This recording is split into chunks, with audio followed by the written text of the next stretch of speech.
Victor sat in stunned silence for several minutes, absorbing everything Margaret had told him. The woman before him was not just a cleaning lady who happened to have musical talent. She was a trained professional whose sacrifice and dedication to her family had hidden one of the most beautiful gifts he had ever witnessed. The shame he felt was overwhelming, like a weight pressing down on his chest. "Margaret," Victor said finally, his voice completely different from the arrogant tone he had used earlier. "I owe you the deepest apology. What I did tonight was cruel and wrong. I judged you based on your job and your appearance, and I tried to humiliate you for my own entertainment. I am deeply ashamed of my behavior." Margaret looked at him with surprise. Throughout her years in America, very few people had ever apologized to her, especially not wealthy and important people like Victor. "You do not need to apologize, sir. I'm just cleaning lady. You are famous musician." Victor stood up from his seat and walked back toward the piano where Margaret still sat. "No, you are not just a cleaning lady. You are a pianist, a remarkable pianist who happens to clean buildings to support her family. There is a huge difference, and I was too blind and arrogant to see it." He picked up his phone from the floor where it had fallen, noticing that it was still recording. The entire incredible performance had been captured, along with their conversation afterward. Victor looked at the screen, then at Margaret. "Margaret, I recorded your performance tonight. I originally planned to share it with my friends as a joke, to mock you. But now I realize this recording shows something extraordinary. It shows the world that talent exists in places we never expect to find it. Would you allow me to share this video, but for the right reasons this time?" Margaret shook her head quickly. "Oh no, sir, I cannot be in video. I am just worker here. If management see me playing piano, I might lose my job. I need this job to send money to my children." Victor felt another wave of shame wash over him. Even now, after revealing her incredible gift, Margaret was still worried about losing the job that barely paid her enough to survive. He realized that his single thoughtless action could destroy the livelihood of someone who had already sacrificed so much. "What if I could guarantee that you would not lose your job?" Victor asked. "What if I could do something better than that?" Margaret looked at him with confusion. "I do not understand." Victor began pacing back and forth in front of the piano, his mind racing with possibilities. "I have connections throughout the music world. I know conductors, orchestra managers, recording executives. What if I could help you return to your real career? What if I could help you become a concert pianist again?" Margaret's eyes widened, but then she shook her head sadly. "That is impossible. I am 52 years old now. I have been away from music world for 15 years. Nobody will hire old immigrant woman with broken English." Victor stopped pacing and looked directly at her. "Your English may not be perfect, but your music is universal. Talent like yours does not disappear just because of age or background. I have contacts at the New York Philharmonic, at Lincoln Center, at recording studios throughout the city. I could arrange auditions for you." Margaret stood up from the piano bench, her hands trembling. "But sir, I have no money for nice clothes, no money for music lessons to prepare. I cannot even afford to miss work to go to auditions. If I do not work, I cannot send money to my children." Victor realized that even if Margaret had the opportunity to return to music, the practical challenges of her situation made it seem impossible. But he was determined to find a way to help her, not just because of his guilt over how he had treated her, but because he genuinely believed the world needed to hear her music. "Leave those details to me," Victor said. "I will handle everything, preparation, auditions, even financial support while you get back into the music world. Consider it my way of making up for what I did tonight." Margaret looked at him with disbelief. "Why would you do this for me? You do not know me. I am nobody special." Victor smiled, and for the first time all evening it was a genuine smile without any trace of arrogance. "You are not nobody. You are one of the most gifted musicians I have ever heard. Tonight you reminded me why I fell in love with music in the first place. Your playing has more soul and emotion than anything I have heard in years." Over the next several weeks, Victor kept his promise. He used his connections to arrange for Margaret to audition with the New York Philharmonic. He paid for her to have lessons with a renowned piano teacher to help her prepare, and he even bought her appropriate concert attire. Most importantly, he worked with the concert hall management to ensure that Margaret could adjust her work schedule to accommodate her music commitments. The audition was a complete success. The conductor and orchestra members were amazed by Margaret's talent and the depth of emotion in her playing.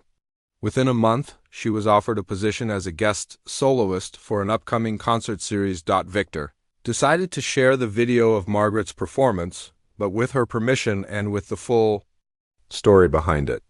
He posted it on social media with a message about the importance of not judging people based on their appearance or job title. The video went viral within hours, with millions of people around the world watching Margaret's incredible performance and learning about her inspiring story. The response was overwhelming. Music lovers from everywhere reached out to express their support and admiration. Record labels contacted Margaret with offers, and concert halls across the country invited her to perform. Most importantly, the attention brought enough financial support that Margaret was able to bring her 2 children to America to live with her. 6 months after that fateful night in the concert hall, Margaret Chun made her official comeback debut at Lincoln Center. The concert was sold out, with audience members eager to hear the cleaning lady who had become an overnight sensation. Viktor Petrov sat in the front row, not as a performer but as a proud supporter, and when Margaret took her bow at the end of the performance, he was the first to give her a standing ovation.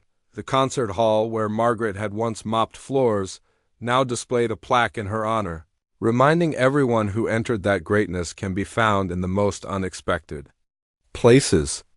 Margaret's story became a symbol of hope for immigrants and working people everywhere, proving that talent and dreams can survive even the most difficult circumstances. Victor, forever changed by his encounter with Margaret, started a foundation to help immigrant musicians gain recognition and support. He never forgot the lessons she had taught him about humility, sacrifice, and the true meaning of musical gift. Victor stood in complete silence, staring at Margaret as if he had just witnessed something impossible. His phone lay forgotten on the floor where it had fallen, the recording still running but capturing nothing except the stunned quiet that filled the concert hall. He opened his mouth to speak but found that no words would come out. Margaret sat quietly on the piano bench, her hands folded in her lap just as they had been before she played. She looked calm and peaceful, as if playing one of the most difficult pieces in classical music was the most natural thing in the world. The transformation Victor had witnessed seemed to have faded away, leaving behind the same humble cleaning lady he had been mocking just minutes before. How ... Victor finally managed to whisper, his voice barely audible in the empty hall. "How? Is this possible?" Margaret looked up at him with the same quiet expression she had worn throughout their entire encounter. She did not seem surprised by his shock or proud of what she had just accomplished. Instead, she appeared almost sad, as if the music had awakened something inside her that she had been trying to keep buried. "I am sorry if I played it wrong," Margaret said softly, misunderstanding his amazement for criticism. "I know I should not have touched your piano. I will go back to my cleaning now." She started to stand up from the bench, but Victor quickly stepped forward and held up his hand. "No, wait. Please do not leave. I need to understand what just happened here." He ran his fingers through his perfectly styled hair, making it messy for the first time all evening. That was extraordinary. You played Chopin's Ballade, no, one like you have been studying it for years." Margaret settled back onto the bench, her eyes cast downward. "I used to know that piece," she said quietly, "long time ago, in another life." Victor moved closer, his arrogance completely gone and replaced by genuine curiosity and confusion. "Used to know it? What do you mean? Where did you learn to play like that?" Margaret was quiet for a long moment, as if deciding whether to share a secret she had kept hidden for many years. When she finally spoke, her voice was so soft that Victor had to lean in to hear her properly. "I was concert pianist," Margaret said slowly, each word seeming to cost her great effort. "In Philippines before I come to America. I study music at University of the Philippines College of Music. I perform with Philippine Philharmonic Orchestra many times." Victor felt his legs go weak, and he had to grab the edge of the piano to steady himself. "You were a professional pianist?" "A concert pianist?" Margaret nodded, still not looking at him. "Yes, I was very young, maybe 20 years old when I first played with orchestra. Everyone say I have great talent, that I could be famous musician someday. I practice 8 hours every day, sometimes more. Music was my whole life." Victor sat down heavily in one of the front row seats, trying to process what he was hearing. "But then what happened? How did you end up here, working as a janitor?" Margaret's hands trembled slightly as she spoke, and Victor could see that telling this story was painful for her. "My husband died in a car accident when I was 35. He was a good man, worked very hard to support my music career. When he died, I have 2 small children and many bills to pay. Hospital bills, funeral costs, everything." She paused, taking a deep breath before continuing. "I tried to keep playing music, but it was too hard. I need money right away to feed my children, so I sell my piano, beautiful Steinway baby grand that my husband buy for me as wedding gift. I sell it to pay for funeral and to have money for food." Victor felt a heavy weight settling in his chest as he listened to her story. He began to understand the depth of the sacrifice this woman had made, and it made his earlier cruelty seem even more terrible. "The music world in Philippines is very small," Margaret continued. "Without piano to practice, without money to pay for lessons or to travel to performances, I could not continue my career. Then my mother gets sick, and I need even more money for her medicine. That is when I decide to come to America." Victor leaned forward in his seat. "But surely here in America, with your talent, you could have found work in music?" Margaret shook her head sadly. "My English was not good. My degrees from Philippines they not recognize here. I go to many auditions, but language barrier make it very difficult. Also, classical music world here is very competitive. I was just immigrant woman with broken English and no connections." She looked around the concert hall, taking in the elegant surroundings. "I get job cleaning office buildings at night so I can send money home to my children. They still in Philippines with my mother going to school. Every month I send almost all my money to them so they can have better life than me." Victor felt ashamed of his wealth and privilege in a way he had never experienced before. Here was a woman who had given up everything for her children, who had buried her extraordinary talent so deep that she was willing to let people think she was just a simple cleaning lady. "But Margaret," Victor said, using her name for the first time, "you still have this incredible gift. Your technique, your musical understanding, it is still there. How do you maintain such skill without practicing?" Margaret smiled for the first time that evening, though it was a sad smile. "I practice every night," she said, "in my mind while I clean. I play entire concerts in my head, remember every note, every fingering, every emotion. When I clean this piano, I imagine I am playing it. When I clean these seats, I imagine audience listening to my music." She gestured to the empty hall around them. "Every night for 3 years, I have imaginary concerts here. I play all the pieces I used to know, all the music that lives in my heart. My fingers remember everything, even though they have not touched piano keys in 15 years. Victor stared at her in amazement. "You have been practicing mentally for 15 years?" Margaret nodded. "Music never leave you once it get inside. It become part of who you are. I may be cleaning lady now, but inside I am still pianist. I just never had chance to show it until tonight." Victor realized that he was looking at someone whose love for music was far deeper and more pure than his own had ever been. Margaret walked slowly toward the stage, her legs feeling heavy with each step. The beautiful black piano seemed to grow larger as she approached it, its polished surface reflecting the stage lights like a mirror.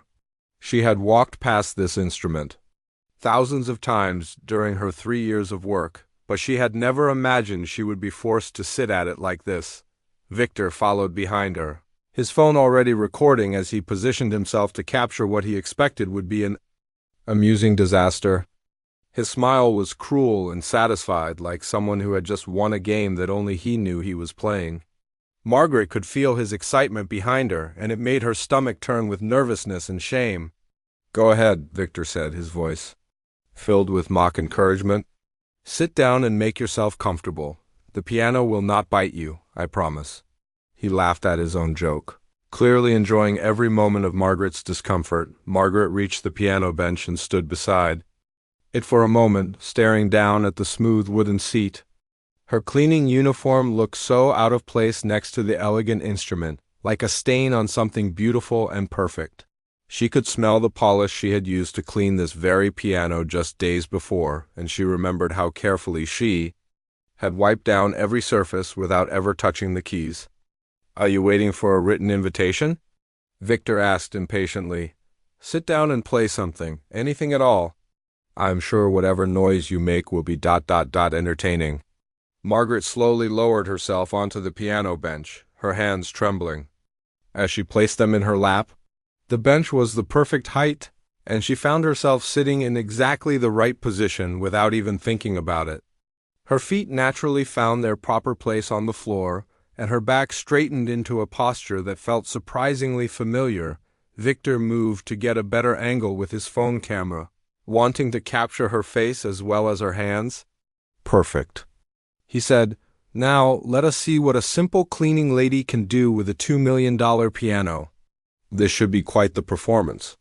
Margaret stared at the keys in front of her, 88 black and white keys that had been touched by some of the greatest musicians in the world. Her hands hovered over them, shaking slightly as she tried to decide what to do. She knew that Victor expected her to press random keys and make terrible sounds.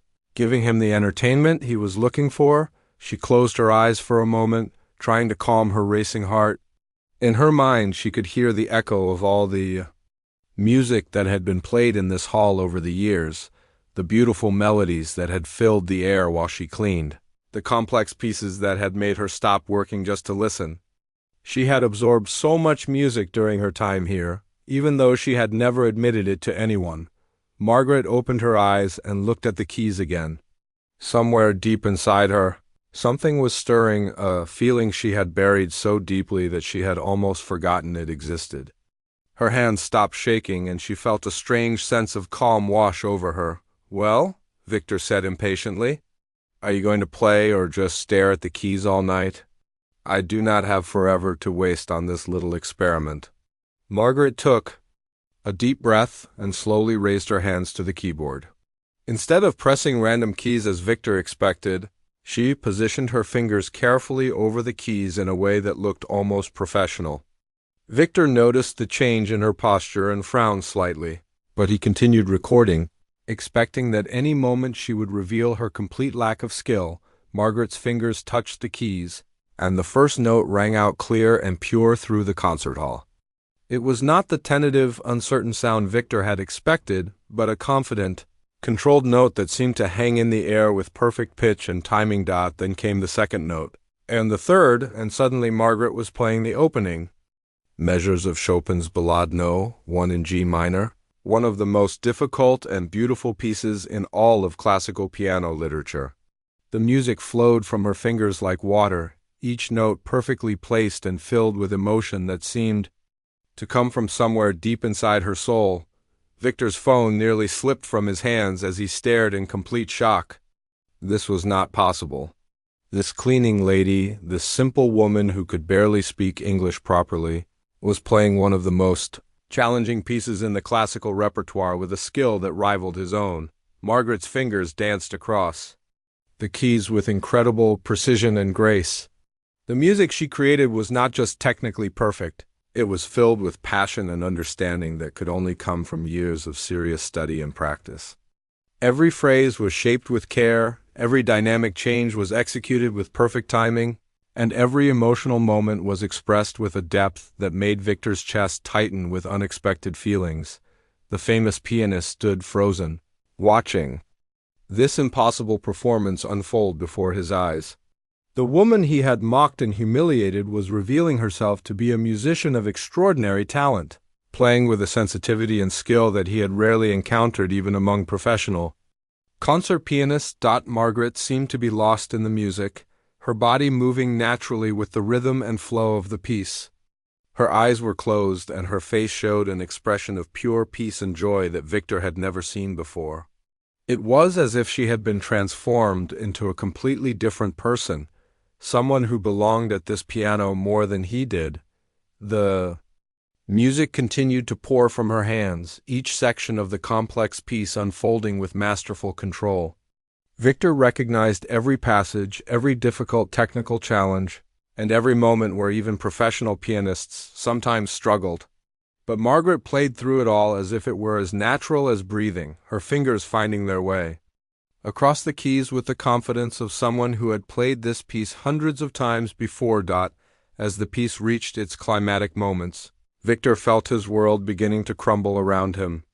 Everything he thought he knew about talent, about class, about who deserved to make music and who did not, was being destroyed by the sounds coming from this piano. The cleaning lady he had treated with such contempt was proving herself to be an artist of incredible ability. The final notes of the piece echoed through the empty concert hall, hanging in the air like a question that demanded an answer. Margaret slowly opened her eyes and folded her hands quietly in her lap, as if nothing extraordinary had just happened. The silence that followed was deafening, broken only by the sound of Victor's phone hitting the floor as it slipped from his nerveless fingers. The crash of the music stand echoed through the concert hall like thunder, and Margaret felt her cheeks burn with shame as she scrambled to collect the scattered papers. Her hands shook as she reached under seats and between chair legs, trying to gather every single sheet of music that had fallen. She could feel the pianist's eyes on her from the stage, and she knew she had made a terrible mistake. "You clumsy woman?" The voice cut through the air like a knife, sharp and filled with anger. Margaret looked up to see the pianist standing at the edge of the stage, his face twisted with irritation.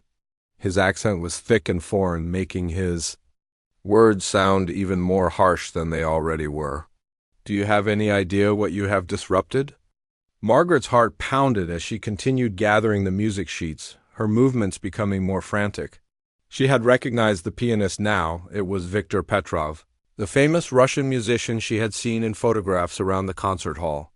He was known throughout the world for his incredible talent, but she had also heard the staff whisper about his difficult personality and quick temper. "I am so sorry, sir," Margaret said in her broken English, her voice barely above a whisper. "I did not mean to make noise. I was just cleaning and I bumped into the stand by accident." She kept her eyes down, focusing on the papers in her hands, rather than looking at the angry man on the stage. Victor stepped down from the stage, his expensive shoes clicking against the marble floor as he approached her. He was tall and imposing, dressed in a perfectly tailored black suit that probably cost more than Margaret earned in several months. His dark hair was styled perfectly, and everything about him spoke of wealth and privilege. "Just cleaning," Victor repeated, his voice dripping with sarcasm. "Just cleaning," she says. He stood over Margaret as she knelt on the floor, making her feel even smaller than she already did. "These are original compositions, woman. Music that has been carefully arranged and prepared for my upcoming performance at Carnegie Hall. And you treat them like garbage on the floor." Margaret finally gathered all the papers and stood up slowly, holding the music sheets carefully in her hands. She offered them to Victor with a deep bow, the way she had been taught to show respect in her home country. "Please forgive me, sir. I will be more careful next time." Victor snatched the papers from her hands and examined them closely, checking for any damage. A few of the sheets had small scuff marks from sliding across the floor, and this seemed to make his anger grow even stronger. "Look at this," he said, holding up one of the papers. "Do you see these marks? This music is priceless, and you have damaged it with your carelessness." Margaret felt tears building in her eyes, but she fought hard to keep them from falling.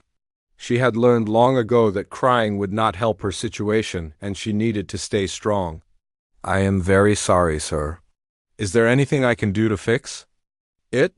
Victor studied her face for a moment, and something in his expression changed.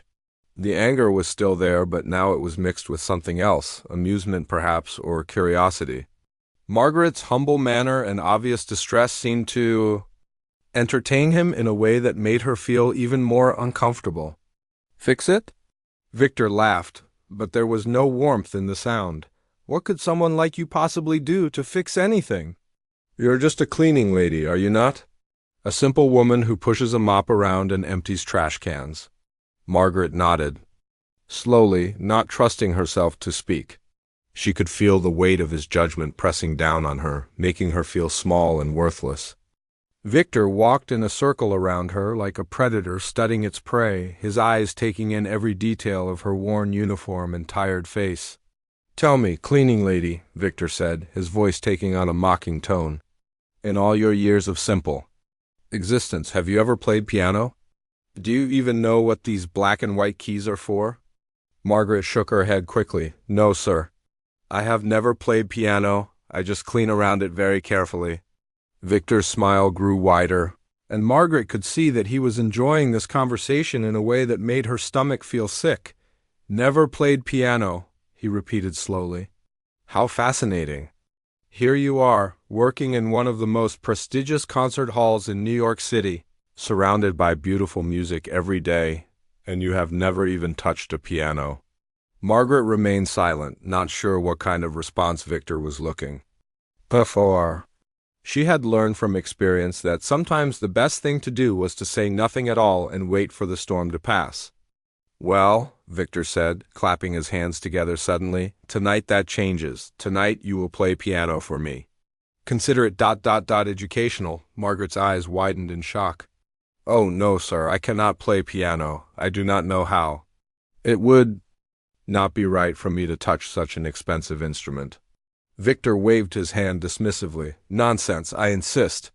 Surely even someone like you can manage something simple. Perhaps Twinkle, Twinkle, Little Star? That is about the right level for a person of your background. Margaret backed away slightly, shaking her head. Please, sir, I cannot. I am here to clean, not to play music. I might damage the piano, and then I would lose my job. Victor's expression hardened again. You will play, or you will lose your job anyway. I have connections with the management of this hall, and one word from me could have you looking for work elsewhere. Is that what you want? Margaret felt trapped. She needed this job desperately. It was the only way she could continue sending money to her children back home. Without this income, her son and daughter would have to leave school and find work. Instead of getting the education she had sacrificed everything to provide for them. I do not know any songs, Margaret said weakly. Victor laughed again, pulling out his phone and pointing it toward her. That is perfectly fine. I am sure. You will figure something out. Just sit down at the piano and press some keys. How hard can it be? I want to record this moment, a simple cleaning lady's first encounter with a real piano. It will be quite entertaining. Margaret looked at the piano on the stage, then back at Victor's expectant face. She realized that he was not asking her to play music. He was asking her to humiliate herself for his amusement. This was not about education or opportunity. It was about power and cruelty, but Margaret also knew she had no choice. Her children's future depended on her keeping this job, and Victor had made it clear that refusing was not an option. With slow, heavy steps, she walked toward the stage where the beautiful black piano waited for her. Margaret Chun pushed her cleaning cart through the empty halls of the Steinway Concert Hall, her footsteps echoing softly against the marble floors. The clock on the wall showed 11:30 p.m., and the last concert guests had left hours ago. This was her favorite time of day, when the grand building belonged only to her and the memories that lived within its walls. She had been working here for 3 years now, cleaning the same rooms every night, polishing the same surfaces and carefully maintaining the place where music came alive. Margaret knew every corner of this building, every creak in the floorboards, every shadow that danced across the walls when the lights dimmed. The Steinway Concert Hall was not just her workplace, but had become her second home. At 52 years Old, Margaret had learned to find peace in routine. Her hands, weathered from years of hard work, moved with practiced efficiency as she wiped down the elegant wooden chairs in the main hall. Each chair had witnessed countless performances, applause, and standing ovations. Margaret often wondered about the stories. These seats could tell if they could speak. The main attraction of the concert hall stood majestically on the stage, a gleaming black Steinway grand piano that seemed to glow under the soft stage lights. Margaret had walked past this instrument thousands of times over the past 3 years, but she had never dared to touch it. She knew it was worth more money than she would earn in her entire lifetime. The piano was not just an instrument but a masterpiece, crafted by skilled hands and designed to produce the most beautiful sounds in the world. Margaret came from the Philippines, where she had lived a very different life before moving to America. She had 2 children back home whom she supported with the money she earned from her cleaning job. Every month, she sent most of her paycheck across the ocean to make sure her son and daughter could go to school and have a better future. This sacrifice was worth it to her, even though it meant living alone in a small apartment in Queens and working through the night while others slept. Her English was not perfect, and she often struggled to find the right words when speaking to others. This language barrier had made it difficult for her to find better-paying work, so she had accepted the night janitor position at the concert hall. The job paid enough to cover her basic needs and still leave money to send home. More importantly, it gave her something she had not expected, a connection to music. Every night as she cleaned, Margaret listened to the echoes of the day's rehearsals and performances. The walls seemed to hold onto the melodies, and she could almost hear phantom notes floating through the air. Sometimes, late at night, she would stand at the back of the main hall and close her eyes, imagining what it would feel like to sit among the audience and listen to a live performance. The concert hall attracted some of the world's most talented musicians. Margaret had seen famous pianists, violinists, and conductors walk through these doors. She always kept her distance, focusing on her work and staying invisible as they prepared for their performances. She understood that she lived in a different world from these artists, separated by language, education, and social class. On this particular Tuesday evening in October, the building felt different. Margaret noticed that the stage lights were still on, which was unusual for this time of night. As she approached the main hall with her cleaning supplies, she heard the sound of piano music drifting through the air. Someone was still practicing, playing complex pieces that filled the empty space with rich, powerful sounds. Margaret paused at the entrance to the main hall, not wanting to disturb the musician. She could see a man at the piano, his fingers moving rapidly across the keys as he played what sounded like a very difficult piece. His posture was perfect, his movements precise, and the music he created was absolutely beautiful. Margaret recognized immediately that this was not just any pianist, but someone with extraordinary skill. She decided to wait in the hallway until the musician finished practicing. Margaret had learned to be patient in her work, understanding that music could not be rushed or interrupted. She used this time to organize her cleaning supplies and plan her route through the building. The music continued for another 20 minutes, each piece more impressive than the last. When the piano finally fell silent, Margaret waited a few more minutes before entering the main hall. She moved quietly, hoping not to disturb the musician, if he was still on stage. Her plan was to clean the audience seating area first, then move to the stage area after the pianist had left. As she began wiping down the chairs in the back rows, Margaret tried to work as quietly as possible. She had become expert at cleaning without making noise, a skill that served her well in a place where even the smallest sound could echo throughout the building. Her movements were efficient and careful, treating each chair with the same respect she would show to a piece of fine furniture in someone's home. The pianist was still on stage, now looking through sheets of music and making notes with a pencil. Margaret could see him clearly from where she worked, noting his focused expression and the way he studied each page carefully. He appeared to be preparing for an important performance, the kind that would bring hundreds of people to fill these very seats she was cleaning. Margaret continued her work, moving slowly from the back of the hall toward the front. She had cleaned this room so many times that she could do it almost without thinking, allowing her mind to wander while her hands performed the familiar tasks. Tonight, however, she found herself thinking about the beautiful music she had heard, and wondering what it would be like to create such sounds. As she worked her way toward the middle section of the hall, Margaret accidentally bumped into a music stand that had been left beside one of the aisles. The metal stand toppled over with a loud crash, and sheets of music scattered across the floor. The sound echoed through the hall like a gunshot, breaking the peaceful silence that had surrounded them both. Margaret's heart sank as she saw the mess she had created. The music sheets were now spread across the floor, some of them sliding under the seats where they would be difficult to retrieve. She immediately dropped to her knees and began gathering the papers, her face burning with embarrassment at her clumsiness.